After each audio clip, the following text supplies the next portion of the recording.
pour la suite.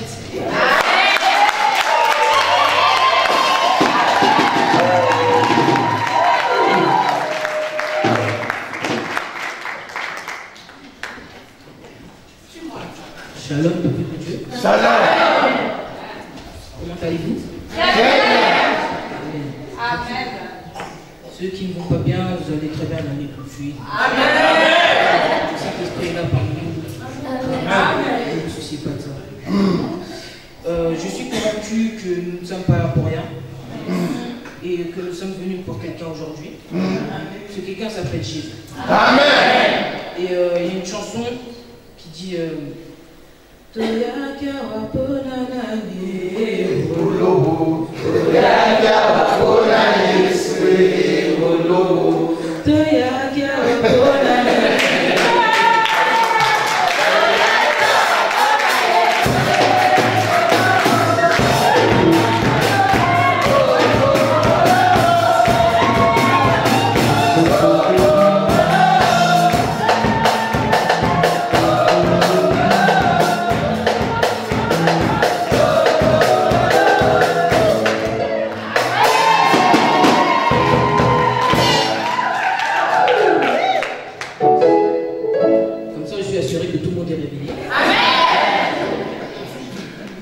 mon thème d'aujourd'hui est basé sur Galates 6:7. Galates 5:7. Vous pourriez bien qui vous a arrêté pour vous empêcher d'obéir à la vérité. Voilà, c'est ça. Amen. Donc, le verset que notre frère Aristide vient de dire, c'est le nom du thème. Vous pourrez si bien qui vous a arrêté pour vous empêcher d'obéir à la vérité. Amen. Amen. Amen.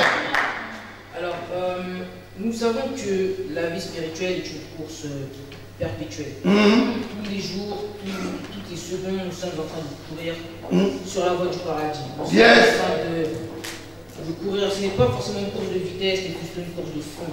Nous devons tenir sur la durée et nous devons être endurants dans le Seigneur. Yes. Pendant que certains courent, une bonne partie s'arrête. Et nous constatons souvent ça dans la pente chez les jeunes. Beaucoup de jeunes s'arrêtent en route, s'arrêtent en plein milieu de la course. Et il y a plusieurs facteurs qui sont liés à ça. Ça peut être la distraction, le doute, les péchés, ou peut-être que vous avez été déçus. Aujourd'hui, je tiens à m'adresser à vous et à vous demander qui est-ce qui vous a arrêté. Quel Goliath s'est planté sur votre chemin?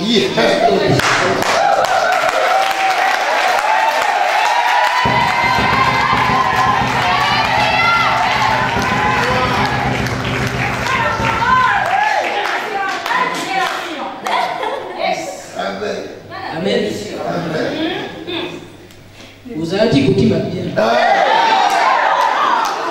Nan à télémission. Nan y a une mission que au KDT.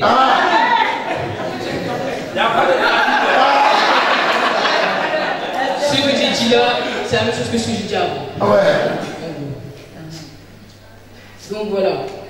Peut-être que c'est le doute qui t'a arrêté. Le doute est dû à quoi? C'est que notre tête veut trouver des raisons rationnelles à ce qui arrive en général chez nous, tous les événements qui se passent. Et vous trouvez des raisons rationnelles à, par exemple, notre cœur, à ce qui se passe dans notre cœur. Sauf que quand il est question de foi, quand il est question de croyance, c'est le cœur qui crée, mais non la tête. C'est ce qu'on doit croire. Et comme on dit, le cœur a ses raisons que la raison ne connaît pas. Quand on aime Dieu, la tête ne peut pas comprendre forcément pourquoi, qu'est-ce qui nous pousse à croire. Sauf que nous devons croire aveuglément à la parole de Dieu. Amen. Parce que, par exemple, Thomas a douté. Et il a cru seulement quand il a vu. Sauf que tous les autres avaient cru aveuglément. Tous les autres savaient que Jésus était encore là. Sauf que Thomas a douté. Nous ne devons pas être comme Thomas. Nous ne devons pas être comme Didier. Nous devons croire aveuglément à la parole de Dieu, car c'est le fondement de notre vie, c'est le fondement de notre morale et de tout ce qui nous entoure. Ce qui nous arrête peut aussi être la distraction. Alors aujourd'hui, il est plus facile de se distraire qu'il y a quelques décennies, par exemple. Par exemple, la télé, les consoles, les applications, il y en a qui vont détester aujourd'hui, les réseaux sociaux, tout ça. Et le pire de tout, Internet. Donc voilà. C'est ce genre de facteur qui peut aussi distraire le peuple de Dieu et l'empêcher de mener une vie de prière assez stable. Donc prier une fois par trimestre, c'est pas ça qui va nous emmener au ciel. Lire la Bible une fois par an et encore, dirais-je, voilà, c'est pas ça qui va nous emmener au paradis. Donc, et la Bible dit aussi, ne vous conformez pas au siècle présent. Yes. Et aujourd'hui, c'est ce que nous sommes tous en train de faire, absolument tous. Tout le monde ici, si je vous demande de lever la main si vous avez un téléphone, tout le monde en a un. Et une bonne partie d'entre nous est scotché sur notre téléphone. Et pourtant, dans notre téléphone, il peut avoir l'application Bible. Et on ouvre quoi? Une fois tous les 4 mois ou bien tous les dimanches à la fête. Voilà, c'est pas un ratio très convaincant si je peux me permettre. Bon, voilà. Et la Bible dit aussi, vanité de vanité, tout est vanité. Voilà. Donc, tout va passer, absolument tout va passer, sauf la parole de Dieu. Amen.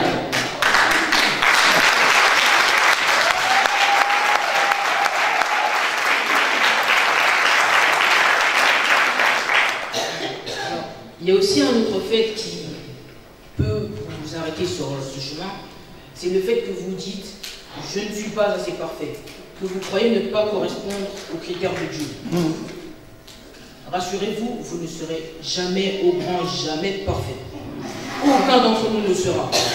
Et si vous ne croyez pas parfait, dites-vous qu'il y a pire que vous, celui qui vous parle actuellement.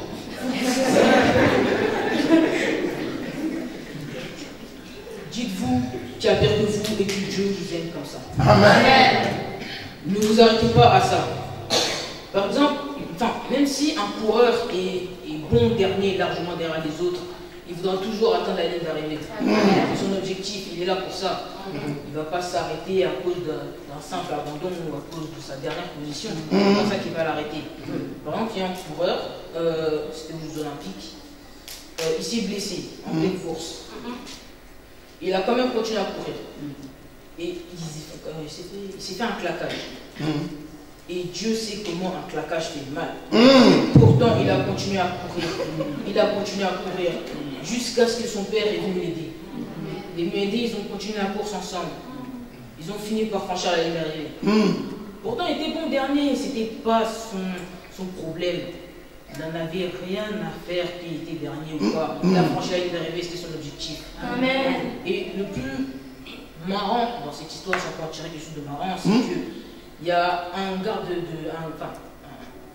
personne lambda comme ça, qui est venu les arrêter. Hey, messieurs, quittez la piste, quittez la piste. Et le père était là, il a chassé de sa main, va là-bas. Donc, si nous sommes ces athlètes blessés, le Saint-Esprit est le Père qui est venu.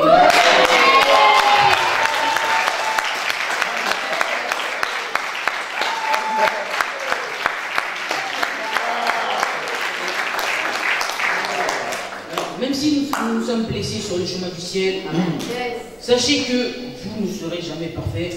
Personne ne sera parfait, seul Dieu est perfection. Si l'objectif est de se rapprocher de la perfection. Amen. De se rapprocher de Dieu. Amen. De toute façon, voilà, le Saint-Esprit te guidera. Le Saint-Esprit est avec toi. Amen. Et aussi, ne pas oublier que quand on court, surtout quand on court un marathon, on doit avoir de l'eau. C'est la parole de Dieu.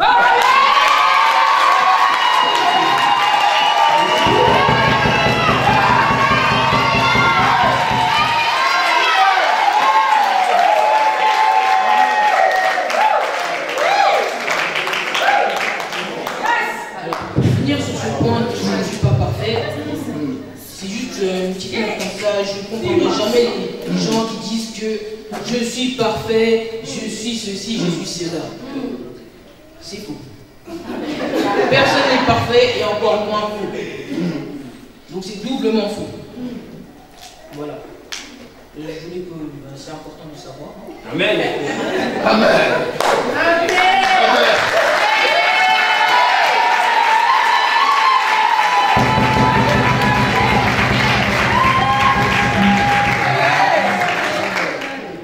Parce qu'aujourd'hui, on peut se vanter d'être parfait, mais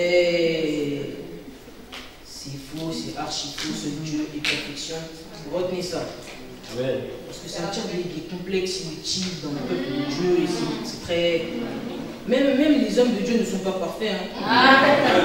D'ailleurs, c'est comme ça que Moïse n'a pas fouillé Israël. C'est parce qu'il s'est énervé pour rien. Non, mais même les hommes de Dieu se sont disqualifiés bêtement comme ça.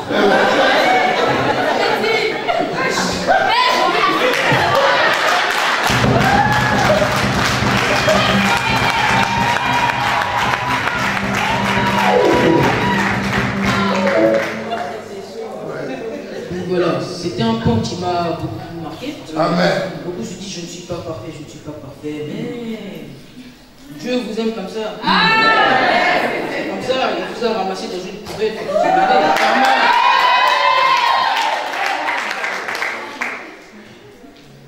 Donc voilà. Alors il y a un dernier point que j'aimerais aborder, c'est la déception. Il y en a beaucoup qui sont par exemple déçus du fait qu'ils ne reçoivent rien de Dieu depuis qu'ils ont commencé à croire, bla bla bla bla bla. Alors que la base de tout ça, la base, c'est la patience. Dieu a promis, Dieu il fera. Amen. Dieu accomplira sa parole, et même si ça dure, je ne sais combien de temps, combien de siècles, Dieu le fera. Amen. Il a dit que les enfants d'Israël toucheront Israël. À la fin, ils ont touché. 40 ans dans le désert, ils ont touché. La base, c'est la patience, et beaucoup d'entre nous, même s'ils ne veulent pas l'avouer, manquent cruellement de patience. Et patience, encore, c'est quelque chose qui ne doit pas arriver. Donc, demandons à Dieu de nous reconstruire cette patience. Et même si vous ne vous rendez pas compte, ouais, Dieu ne me donne pas, Dieu ne me donne pas, Dieu ne me donne pas. Le seul donné là, c'est financier. Et ça ne compte pas. Dieu vous donne tous les jours. La preuve, c'est que vous êtes là aujourd'hui.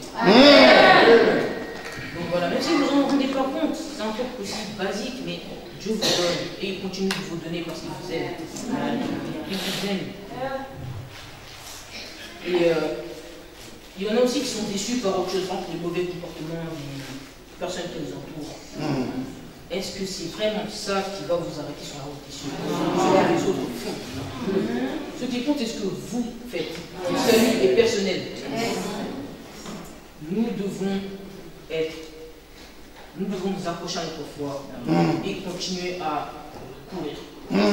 Parce que c'est la seule chose qu'on peut faire, continuer à courir. Parce que c'est pas surtout pour la jeunesse. On doit continuer à courir. C'est pas le moment de faire du mannequin challenge sur le chemin du paradis.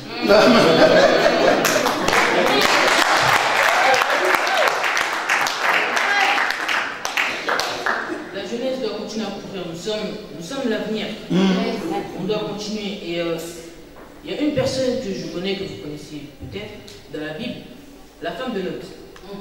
Et s'est arrêtée, on ne l'a plus jamais revue. Voilà. C'est peut-être un exemple de ce qui peut arrêter. De s'arrêter bêtement comme ça et de se retrouver bloqué en statut de sel. C'est pas vraiment l'objectif. C'est pas voilà. C'est pas comme ça qu'on doit aller sur la voie du ciel. On doit continuer à courir, boire de l'eau très souvent. Et c'est ça.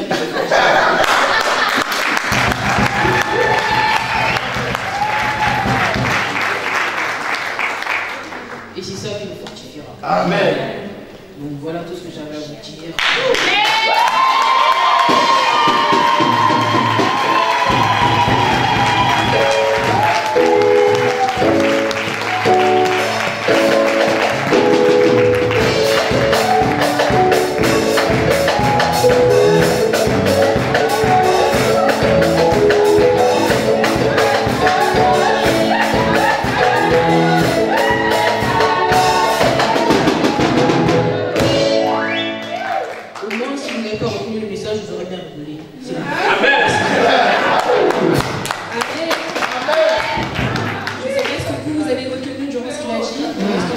c'est qui est votre Goliath, qui vous empêche d'avancer, qui vous empêche d'aller là où vous devez vous trouver.